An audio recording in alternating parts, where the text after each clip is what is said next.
Hello everyone. पिछली classes से हम कंटिन्यूसली वॉइस की स्टडी कर रहे हैं और इसी में आगे हमको अब पढ़ना है प्रेजेंट परफेक्ट टेंस। वॉइस भी हर टेंस में बराबर से अलग अलग फॉर्मेट के अनुसार चेंज होते हैं, इसलिए आपको वॉइस जो है वो हर एक टेंस में बनाना आना चाहिए। इसीलिए आगे अब सीखते हैं। चलिए, present perfect tense. Present perfect tense normally आप जो बनाते हैं एक्टिव वॉइस में, अफर्मेटिव सेंटेंस का स्ट्रक्चर होता है सब्जेक्ट, फिर हैव हैज़, इसके बाद वर्ब का थर्ड फॉर्म और फिर ऑब्जेक्ट। एग्जाम्पल देखते हैं। They have killed a tiger, Sohan has called them. आगे देखते हैं इसका पेसिव वॉइस स्ट्रक्चर क्या होना चाहिए, कैसे हम इसको पेसिव वॉइस में बनाएंगे। स्ट्रक्चर जो है वो सबसे पहले ऑब्जेक्ट लगता है, फिर हैव हैज़ लगता है, फिर बीन, उसके बाद वर्ब का थर्ड फॉर्म, फिर बाय और सब्जेक्ट। चलिए एग्जाम्पल को सॉल्व करते हैं। They have killed a tiger, इसमें आएगा a tiger has been killed by them, क्योंकि ए टाइगर के साथ हैज़ लगेगा। Sohan has called them, them को जब सामने लाएंगे तो वो दे में कन्वर्ट हो जाता है। They have been called by Sohan. ये एक्सरसाइज दिए हैं, इसी पैटर्न में आपको बनाना है। और जो हिंदी के एक्सरसाइज हैं उसको आप कंप्लीटली अपनी सोच से बनाइए। आगे बढ़ते हैं नेगेटिव सेंटेंस की तरफ। नेगेटिव का जो नॉर्मल फॉर्मेट है वो होता है सब्जेक्ट, फिर हैव हैज़, फिर नॉट, उसके बाद वर्ब का थर्ड फॉर्म, फिर ऑब्जेक्ट। एग्जाम्पल देखते हैं। आई हैव नॉट कॉल्ड देम, मैंने उन्हें नहीं बुलाया। ही हैज़ नॉट रिप्लाइड मी। चलिए पेसिव वॉइस स्ट्रक्चर देखते हैं। ऑब्जेक्ट, फिर हैव हैज़, फिर नॉट, फिर बीन, उसके बाद वर्ब का थर्ड फॉर्म, फिर बाय या सब्जेक्ट। पहले भी मैं आपको ये बता चुकी हूँ कि बाय प्लस सब्जेक्ट एसेंशियल नहीं है। अगर ये न हो तो भी पेसिव वॉइस के स्ट्रक्चर्स सेंटेंसेस कंप्लीट होते हैं। चलिए एग्जाम्पल को सॉल्व करते हैं। आई have not called them, them को जब आप सामने लाएंगे वो दे हो जाएगा और उसके साथ हैव लगता है, तो they have not been called by me, I का मी हो जाता है। इसी तरह से ही has not replied me, me को जब सामने लाएंगे हो जाएगा आई और उसके साथ हैव लगता है, तो I have not been replied, और ही का ऑब्जेक्टिव केस होता है हिम, तो I have not been replied by him. इसी एग्जाम्पल के फॉर्मेट को देखते हुए आपको एक्सरसाइज सॉल्व करना है। ठीक है, हिंदी के भी एक्सरसाइज दिए हुए हैं, हिंदी सेंटेंसेस, इनको भी आप अपनी सोच के हिसाब से सॉल्व करिए। अगला है इंट्रोगेटिव सेंटेंस। इंट्रोगेटिव सेंटेंस का नॉर्मल फॉर्मेट होता है हैव हैज़, फिर सब्जेक्ट, उसके बाद वर्ब का थर्ड फॉर्म और फिर ऑब्जेक्ट। एग्जाम्पल देखें। Have you given him my message.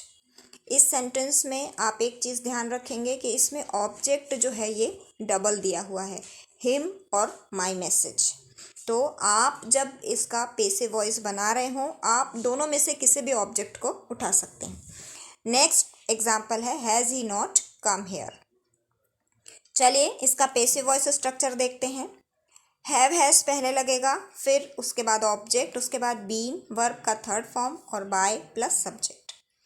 पहला, जैसे कि मैंने आपको पहले एग्जाम्पल में बताया है कि इसमें दो ऑब्जेक्ट दिए हों, अगर आप पेसिव वॉइस दोनों में से किसी भी ऑब्जेक्ट को उठा करके बनाएंगे तो वो सही होगा। देखिए पहला हैज़, लास्ट वाला उठाएंगे हम my message, has my message been given to him by you. ठीक है, आप इसको दूसरी तरह से भी बना सकते हैं कि आपने हिम को उठाया, तो हिम को जब आप उठाएंगे ये होगा has he been given my message by you, तभी भी ये सही होगा। सेकेंड एग्जाम्पल है has he not come here, तो ये बनेगा has here not been come by him. इसी फॉर्मेट को देखते हुए आप समझिए और ये जो एक्सरसाइज नीचे दिए हुए हैं इनको आपको बनाना है। हिंदी के सेंटेंसेस में आप बिल्कुल भी अपने ही विचार और अपने ही नॉलेज का यूज़ करेंगे। नेक्स्ट फॉर्मेट है interrogative with question words. Question words के जैसे नॉर्मल फॉर्मेट होते हैं, आपको पहले क्वेश्चन वर्ड लगाना है, फिर हैव हैज़ लगाना है, फिर सब्जेक्ट, वर्ब का थर्ड फॉर्म और ऑब्जेक्ट। इन केस अगर आपके सेंटेंस में नॉट लगा हुआ है तो वो हैव हैज़ के बाद लगेगा। इंट्रोगेटिव सेंटेंसेस में एक क्वेश्चन वर्ड आता है हु। आप जब भी हु का इस्तेमाल अपने सेंटेंस में कर रहे हों तो हु हमेशा एज अ सब्जेक्ट काम में आता है। अगर आपने ध्यान दिया होगा, प्रेजेंट सिंपल का अगर आप बना रहे हैं तो हु कम्स हियर, इसमें हम हेल्पिंग वर्ब नहीं लगाते। तो कहीं भी आप हु का इस्तेमाल करेंगे तो हु जो है वो एज अ सब्जेक्ट ही यूज़ होता है। तो इसलिए हु का जब आप पैसिव वॉइस बना रहे हों तो इसमें बाय हुम का इस्तेमाल किया जाता है। सेकेंड एग्जाम्पल है where have you met him, आप उससे कहाँ मिले। देखते हैं पैसिव वॉइस स्ट्रक्चर क्या होना चाहिए। क्वेश्चन वर्ड लगेगा, फिर हैव हैज, फिर ऑब्जेक्ट, फिर बीन, वर्ब का थर्ड फॉर्म बाय और subject.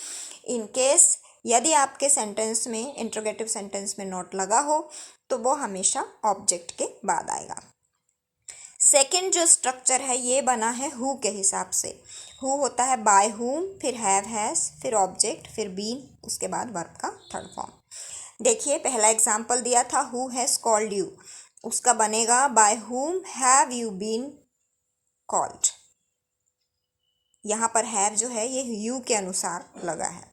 Where have you met him, him को हम सामने लाएंगे तो वो ही हो जाएगा, तो बनेगा where has he been met by you. इसी तरह से फॉर्मेट को अच्छी तरह समझते हुए आपको बाकी के एक्सरसाइजेस सॉल्व करने हैं। और एक एक्स्ट्रा चीज़ मैंने इसमें डाली है जिसमें आपको हिंदी के वाक्य बनाने हैं, और इसको आप बिल्कुल मन लगा के और अपनी समझ के हिसाब से बनाइए। वीडियो अगर अच्छा लगता है तो उसको थोड़ा सा लाइक, शेयर और सब्सक्राइब ज़रूर कीजिए ताकि हमारा मोटिवेशन बना रहे। Thank you for watching, bye bye.